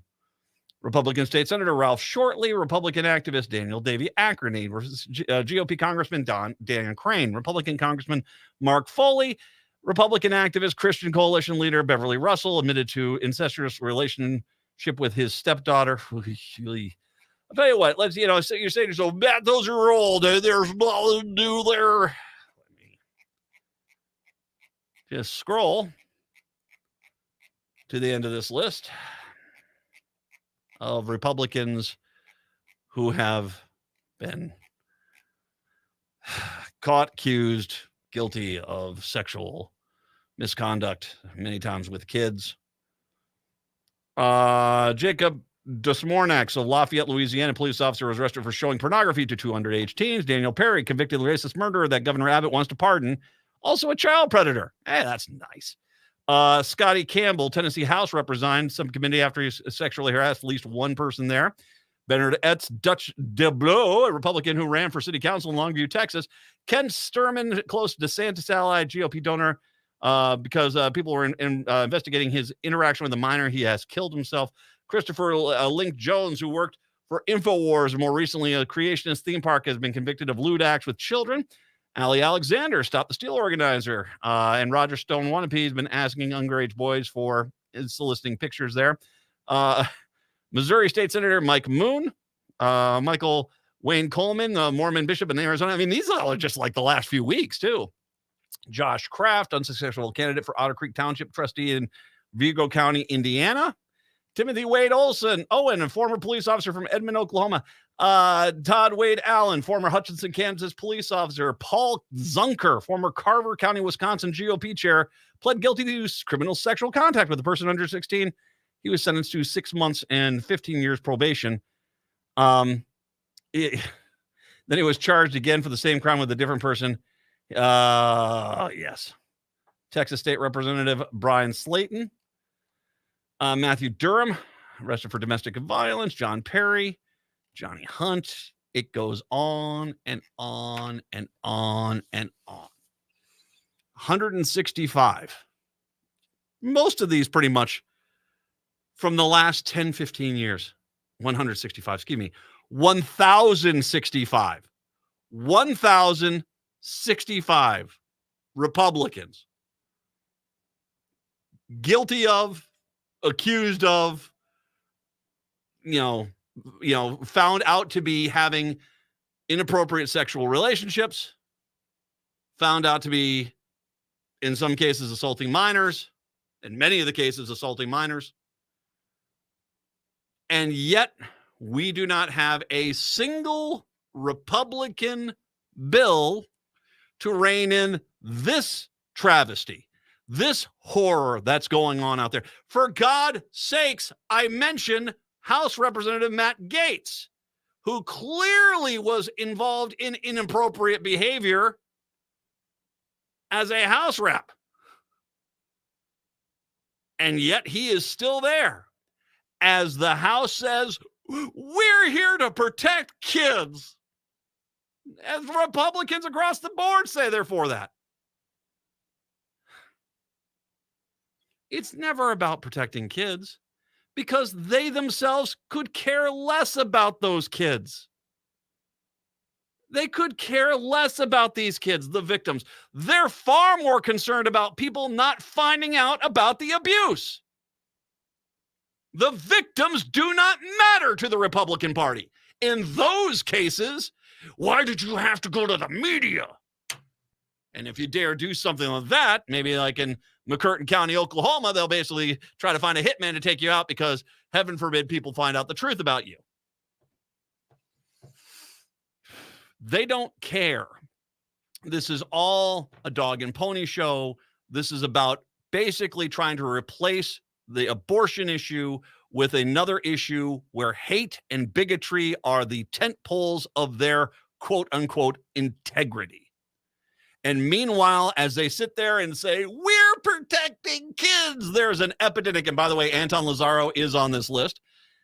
There's an epidemic of Republicans across the country sexually assaulting people and sexually assaulting, in many cases, sexually assaulting kids. And not a single damn one of them wants to do anything to stop that. Not a single one. So, but they'll tell you how Christian they are. Oh, gosh, will they tell you how Christian? We're a little Christian as we ignore the sexual assault of children and take food out of hungry people's mouths. They'll tell you that. Dave, Dynamo Dave, is calling us from Duluth. Welcome on in, Dave.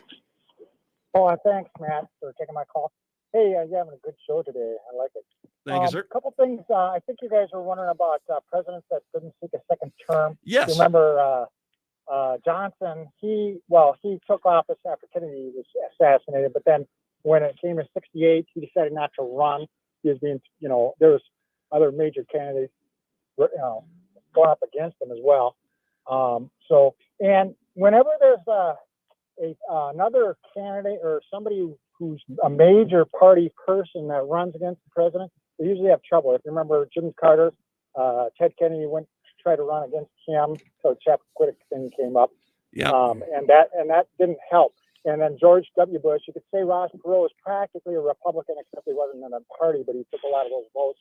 And then George H.W. Bush lost. Hey, So, Dave, anyway, Dave, really quick. Johnson aside, because that was more of a unique situation. He became president, so he did serve basically 2 years. Is Polk the last guy that was elected for his first term and said, I'm only here for 4 years? I think we'd have to ask Todd Mickelson. Mickelson might know, huh? And or Tom Hartman. Those two guys know their history. All right. Well, thanks, Dave. I appreciate the phone call.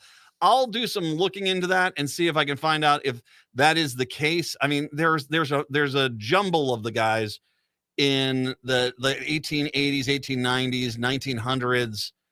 Yeah, I'd be interested to see if there is. I know Roosevelt tried to win. He won two, and well, he took over from McKinley. Same thing as Johnson. He took over from McKinley. He got shot, and he ran again. And then he ran another time. That got us Woodrow Wilson, I believe that was it, or did that give us Taft? That might have got us Taft. Anyway, 952-946-6205, 952-946-6205. Was Taft the last guy? Maybe it was. Might be Taft. I'll see what I can dig up on that. We'll take a break. Come on back. It is the Matt McNeil Show right here on AM 950. Up your game both personally and professionally. The Dare to Be Great event is on May 20th at the Parkview Event Center at the Mall of America. It features two nationally known speakers, Jack Canfield, founder of the Chicken Soup for the Soul series, and Michael Vukovic, author of The Mind, the Muscle, the Miracle. General admission tickets are $197 and VIP tickets are $297 and include lots of fun bonuses. Don't miss this amazing opportunity to learn from two gifted speakers and move your life from good to great. Get your tickets and details at outrageoussuccess.com. That's outrageoussuccess.com. Many car dealers will quote safety stats, but firsthand experience really tells the story. When I bought my 2017 Sienna from Rudy Luther Toyota, the service manager told me it was one of their safest vehicles ever made. Then I saw it for myself. A car hit me at 35 miles per hour and the Sienna saved me. Its design absorbed the collision, and although it took a wallop, I walked away and I now have a 2022 Sienna. When it comes to safety, I personally vouch for Toyotas. Be safe and get one today at Rudy Luther Toyota, 394 and 169 in Golden Valley. On Saturday, April 29th from 11 a.m. to 2 p.m., join Seward Co-op for their 22nd annual Community-Supported Agricultural, or CSA, Fair, plus a welcome party. Seward Community Co-op is dedicated to helping to build a food system that values inclusivity, environmental responsibility, equity, and access. Visit the CSA Fair to see these values in action and choose a CSA chair that is right for you and your household. There will be activities for kids, treats, prizes, and more. The event will also be celebrating Seward Co-op's new general manager, Ray Williams. In addition, Seward Co-op looks forward to offering community members a chance to engage in the future of the Creamery building by bringing them into the conversation about how the space can serve the community. Learn about a variety of different CSAs which offer vegetables, fruit, meat, cheese, bread, mushrooms, and add-ons like honey, maple syrup, eggs, and flowers. Others allow CSA chairs to be customized to fit your needs, such as half shares and weekly purchase options. Go to seward.coop/events for more information. Wow, by the way, the Republicans managed to pass that bill. They just gutted education funding for handicapped kids, disabled kids, and education as a whole, and took food out of hungry people's mouths at 217 to 215. Brave day, Republicans. Brave day indeed. By the way, there is another epidemic here we have to talk about. That is, you see if you can figure out this trend that's starting to come on out there. An Illinois man was charged with murder after fatally shooting his neighbor during an argument. Ettore Lachetti, 79, allegedly approached William Marty's, 59, as he cleared his yard the evening of April 12th with a leaf blower. The two men got into an argument before the older man took out a gun and shot his neighbor in the head. Once again, easy access to firearms has turned a dispute into a deadly crime, said Lake County State's Attorney Eric Reinhardt. We will support the victims and seek justice in the courtrooms.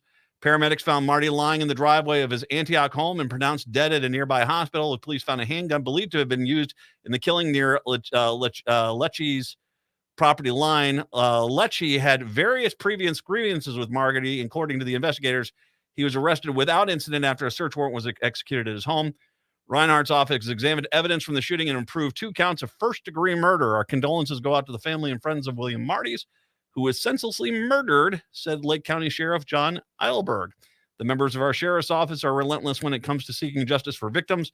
The members of the Criminal Investigation Division have been working around the clock to bring Mr. Marty's murderer to justice, and I'm happy Mr. Marty's family can begin the closure and the healing process. So, let's take a quick step back here. Young man, a bass clarinetist, young promising bass clarinetist, goes to the wrong house, knocks on the door, and is shot by a man who basically his own family call him a racist piece of crap. You have the woman who pulled into the wrong driveway to be greeted by a bullet by an elderly white man. You have this story out of Illinois. And you have the other story, the cheerleader story out of Texas as well, where they got into the wrong car. A guy got out of the car with his gun and shot them. Now, in 3 of those cases, 3 of them, the perp has a shockingly similar background. Old, elderly, white guy.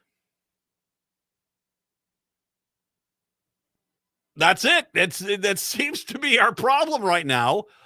Old, elderly white guys who, let's just call it what it is, are being brainwashed into being terrified constantly all the time to where they feel as if they'd rather shoot first and ask questions later. And that's where we're at. And I guarantee you, but you need to understand that he had a problem with that neighbor. I've got occasionally a problem with a neighbor too. I don't go get a gun and shoot them. I sure don't shoot someone who knocks on my door. I sure don't shoot people that pull into my driveway. What's the difference? You've got these elderly white men being told to be constantly afraid. Oh my God, they're coming for you. Oh my God, you gotta be constantly afraid. Get your gun, get a gun, get a gun. And that's what we've got. And I think what we are on the verge of is having to build geriatric portions of our prison system, because I don't think this is going to end anytime soon.